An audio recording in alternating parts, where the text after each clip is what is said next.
Hello and welcome back to the channel of nonsense. I want to talk about the BMW M5 because I think almost more than any other nameplate in history, the M5 has always done things differently.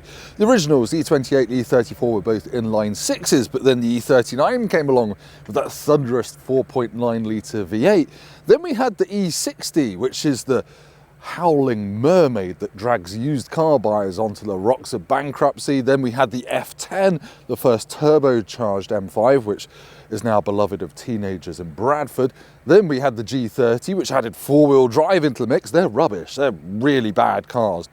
I want to buy one quite a lot. Let's push the prices down a bit more. And then we've got this, the G90 four-wheel drive turbocharged V8, but now it's hybrid and weighs 2.5 tons, as I'm sure you know.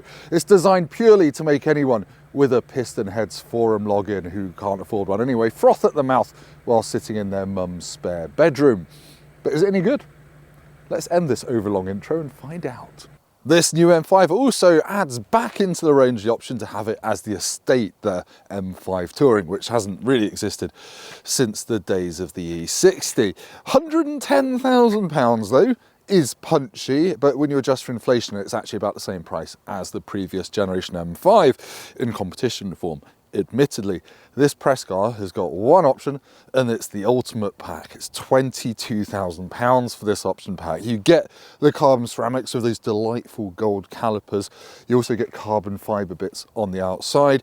You also get an Alcantara headline, heated seats in the front and back, ventilated seats in the front, other bits and pieces, and I think most of these M5s are probably going to come with this package. But look at it, it's big. It's really big, and I'm not a massive fan of the looks of the latest generation 5 Series, but it does look better in person.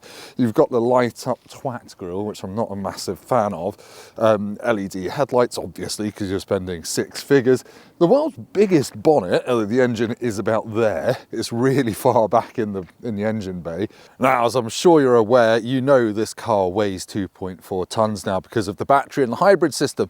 The old one, 1.9 tons, so it's gone up basically half a ton in weight, and it's also got a bit longer as well. It's 5.1 meters long, and that's perhaps this car's biggest flaw at the moment because it is just really hard to fit into a normal parking space without hanging out the front of it. But anyway, let's talk about the other stuff. You've got an M5 logo here at the back. This is BMW's new thing to stick the model designation here, perhaps so people don't stick fake M badges on their cars. I think it's a bit weird. It's a bit like having your Waitrose loyalty card number tattooed on your scrotum. Maybe that was Hofmeister's kink, erotic loyalty program tattoos. But anyway, you've got 21-inch wheels at the back, 20-inch at the front. Rear wheel steer that can turn 1.5 degrees, you know the drill. At low speeds, it turns the opposite directions to the front for more agility, and at speed, the same way for more stability.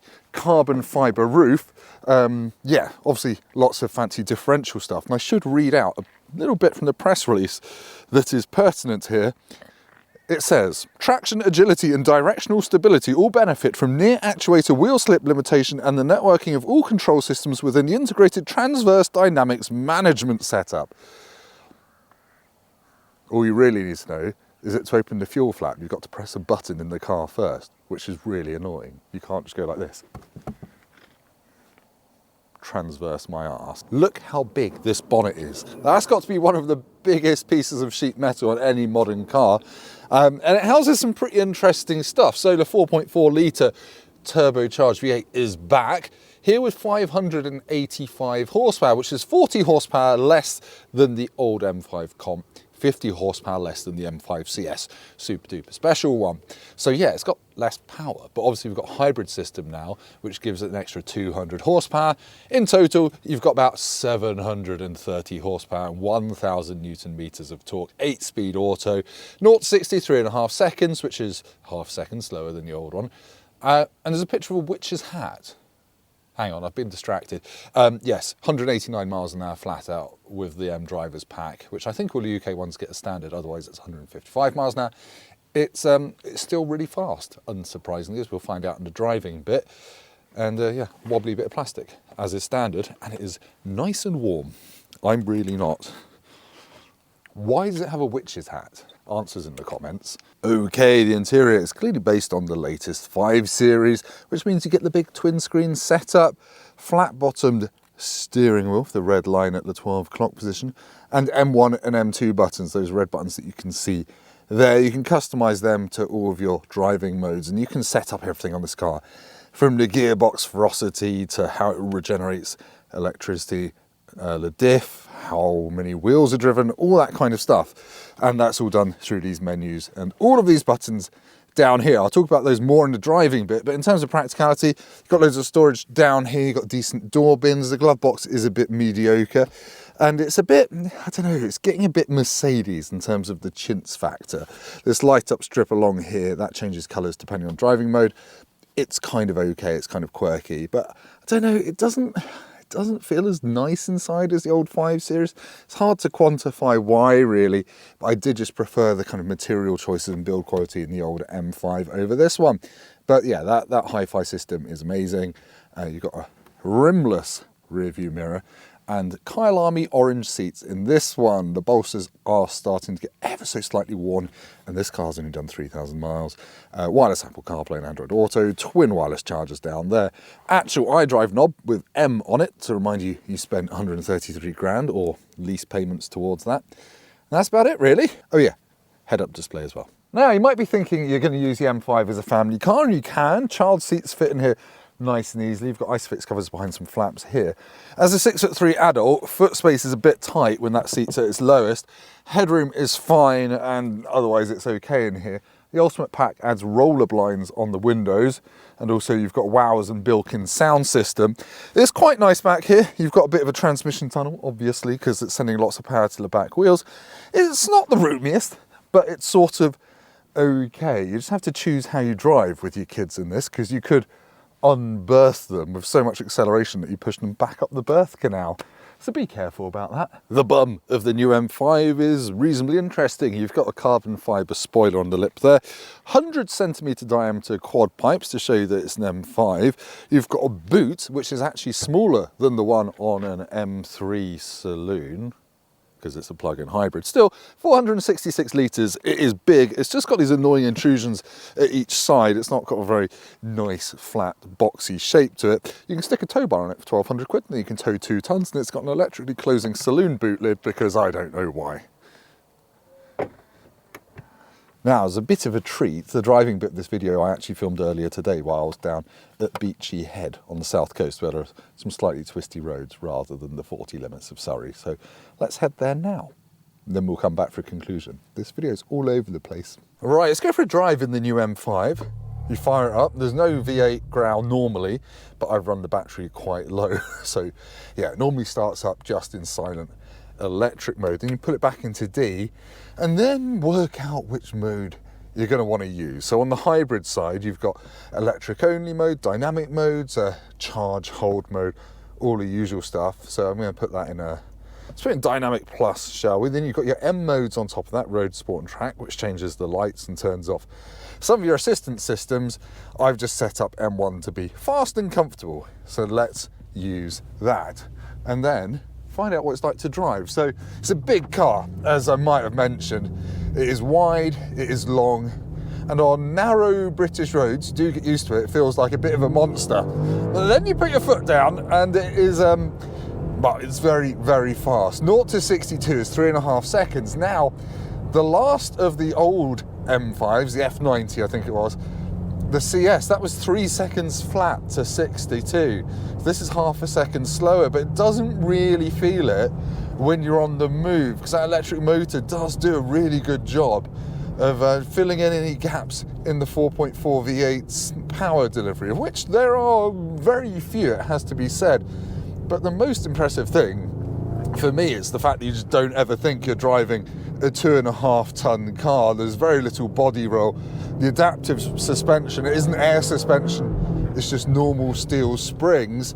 So you never feel the mass, and it is mad. You turn it in and you think, oh, I'm going to feel the weight in a minute, but then you try turning it in a bit more, and the steering's so fast, it just tips in even more into the corner. So you think you've loaded it up, but no, you can turn in more of the corner tightens. It is some kind of witchcraft that the M division engineers have worked on this car.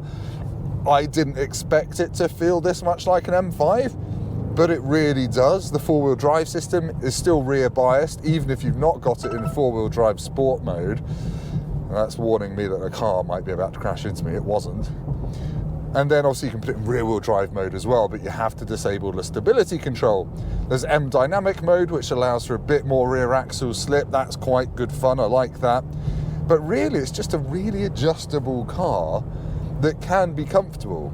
I've got it as most comfortable suspension setting, and yes, it is a little bit firm. You know you're in something sporty, but it's not going to get on your nerves on a long journey.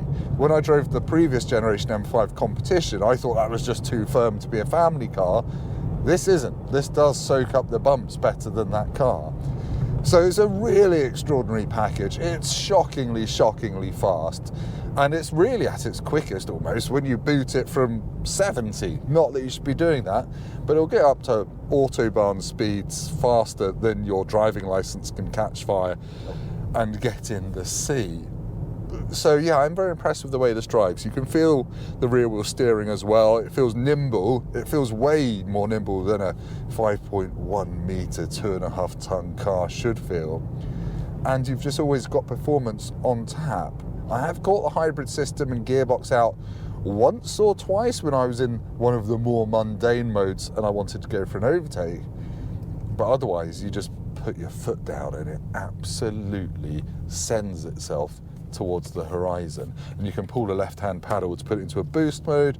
Obviously, it's got launch control and all the rest of it. But just out of every junction, that's 60 miles an hour. And I'm going to stop accelerating. It is more performance than you can use on most British roads, but it's great for overtaking. The hybrid system does actually work to improve your fuel economy. If you leave it in a normalish mode, I did 300 miles in this yesterday, and often on the motorway, the engine wasn't running at 80 miles an hour, and I'd look down, and it sounds like it's running because it's got this fake engine noise. It's quite bassy, but no, the engine was off, and I was doing 70. Sorry, I was doing 70, of course, with no engine running. My average MPG is 26, which isn't the worst. I expected worse than that, but I have seen up to 39 driving around town with the V8 only occasionally making itself felt. And the transition between electric power and V8 petrol power is smoothed by the fact you have got this kind of almost constant fake noise, which you can turn off. It's not intrusive though, but it is really bassy. So even in electric mode, it gives you the occasional fake downshift, wobble, wobble. And it's not chintzy and crap. It does actually work. So yes, this is a much more convincing performance car than I thought it would be. Other little things to point out: you can do about 35 miles of electric only driving. That's in the real world. It's claimed just over 40, but you get about 35.